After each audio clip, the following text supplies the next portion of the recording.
Real quick, hi Microsoft Sam voice, because I don't really feel like using real voice. It's me with a special video for you people, since the Smash Fighter Ballot is ending in just a few days. I figured I'd throw together a simple wishlist of who I'd like to see in Smash Brothers, whether it be this current game or a potential Smash 5, if Sane Namco were to take over developing the series. Let's begin. I love Kid Icarus Uprising. Amazing voice acting, great music, good characters, okay gameplay.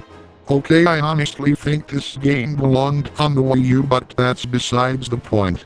Hades, the main villain of this game, and one of the greatest ever. He also had the best dialogue, and might be one of my favorite characters in the game, so how does this all fit into Smash? Well, we haven't had many villain characters, and adding in Hades would probably be the best choice over some.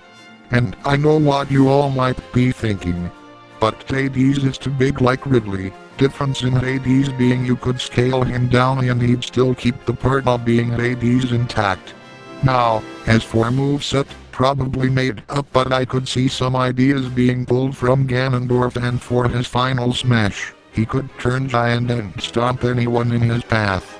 Hades is only number 10, because I don't know. Yeah, gotta make up a lot of his moveset, and there's plenty of characters I'd put in over him.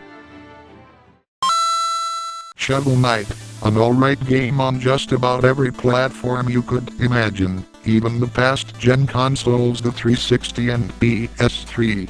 People watching may notice that Shovel Knight is only number 9. And I wouldn't be surprised I get a couple complaints because of this. Hear me out. I just don't think Shovel Knight is as amazing of a game. He's not as iconic compared to other characters, and it'd be really freaking weird seeing a character like him face off against legendary fighters, when he's not even that close to legendary yet. He's only got one game, and it's not even out in Japan yet. I'd honestly wait it out until Shovel Knight gets sequels and becomes more popular. Also, he'd end up just being similar to Link. Hell, I don't even see what's so unique about Shovel Knight, because he just doesn't bring anything new to the table, unlike say Robin or Shulk. What can I say? I love me some Kirby games every now and then. I've played just about all of them and beat a few in my pastime. Kirby has been around for quite some time, being Daddy Sakurai's child. Now how could you express more love for Kirby by adding in a newcomer from the Kirby series, and what better way than putting in Mr. Player for the Waddle Dee, or more specifically the Bandana Dee. I think Bandana Dee would make for a decent fighter and would be that perfect addition to the Kirby series. He's been in many of the recent Kirby games, being playable in some, and being loved by many. I really don't have much to say about this character due to not playing Golden Sunday. Go see his gameplay in Super Smash Flash 2 and then see why I'd love for him to be in the official games. Just like when I said, I really haven't played much Chibirobo except for the 3DS demo of one of his more recent titles. Another reason to play Super Smash Flash 2, to see why this character would be pretty fun to have. A tie. Yes, indeed, we have a tie on this list, because honestly I have no idea who should get in more, the main character from Excite Bike, or Mopwriter. Both would make for pretty interesting fighters who'd make more use of a bike than Wario ever would. Both on their own right would have interesting moves that the other doesn't have. I guess I could say Excite Biker wins this one. He could easily have a palette which resembles Mopwriter, so I guess everybody wins at the end of the day.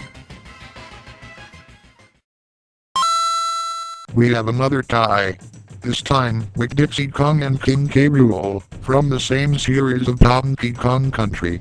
Why are they a tie? Well, I'll explain Dixie Kong first.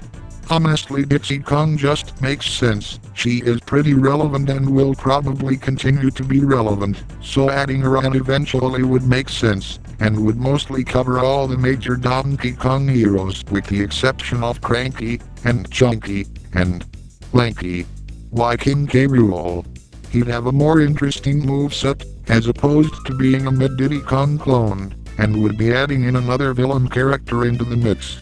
Problem with K. Rool is that he's just not as relevant anymore, with his last game appearance being in some Mario baseball game on Wii. It's a dang shame, but hey, we at least got him in Smash already, right? Yet another character from a game I've yet to play. Lovely. Well, I actually do plan on getting this game, I just need a Wii U. If you guys have been keeping track of me on Twitter, you might be wondering, did I suddenly change my mind on the Inklings? Actually, no. I never did mind if they got in the game, but it feels a little too soon. But the game is pretty popular, so I guess I gotta respect that. The Inklings would make for an interesting addition, having a moveset in the same style as Mega Man's, just with the equipment of Splatoon, and hopefully less overuse of said projectiles.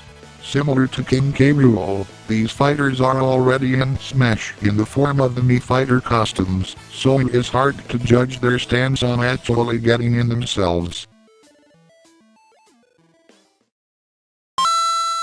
Everyone on this channel knows I love me some Sonic, but who would I choose to be alongside Sonic? Knuckles? Shadow? How about Tails? Tails has been seen as the Luigi of the Sonic series. It only makes sense that instead of putting in Knuckles right away, put in the character who's been with Sonic since 1992. Another reason I'd place Tails over Knuckles is just simply for the fact that Tails would be a lot more interesting moveset-wise. Knuckles would end up just being a hybrid of Sonic and Little Mac, and while you can give Knuckles some moves different, he just wouldn't be that special. Tails would fill the role of a tactical character, using his gadgets for specials such as giving him the Tails bot from Tails Adventure, and maybe some of the moves he had in Sonic Battle. But who got in this list over Tails? Well, first let's go through some honorable mentions. Axel from Streets of Rage, Mike Jones from Star Tropics, Roll from Mega Man, Klonoa, and Barry D from Kid Icarus Uprising. Finally, it's the one you've all been waiting for. It's the character I already voted for in the ballot. It's Shantae. I've known about this character for quite a few years, even buying Pirates cars recently, before the ballot started, and with Way Forward promoting this character so much, well, why wouldn't I choose her? That is to say, I didn't strictly choose her because of Way Forward, but it was part of what made me switch my vote going to Icican instead towards her. She has a lot of potential on how she'd work in Smash. She'd have her hair whipping, some form of her transformations, her items such as Fight Ball, and you could even throw in some of her equipment she borrows from Risky in Pirate's Curse.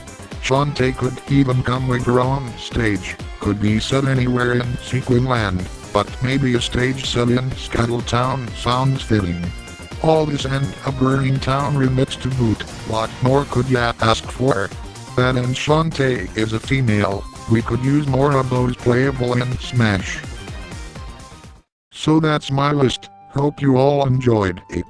Maybe, if this gets enough views, I might consider doing more videos in this style, where I just talk about stuff, but if that'd just make me like every other YouTuber. However, I've been wanting to try out videos discussing multiple topics going about. Let me know what you guys think and I might make some time to do something about that.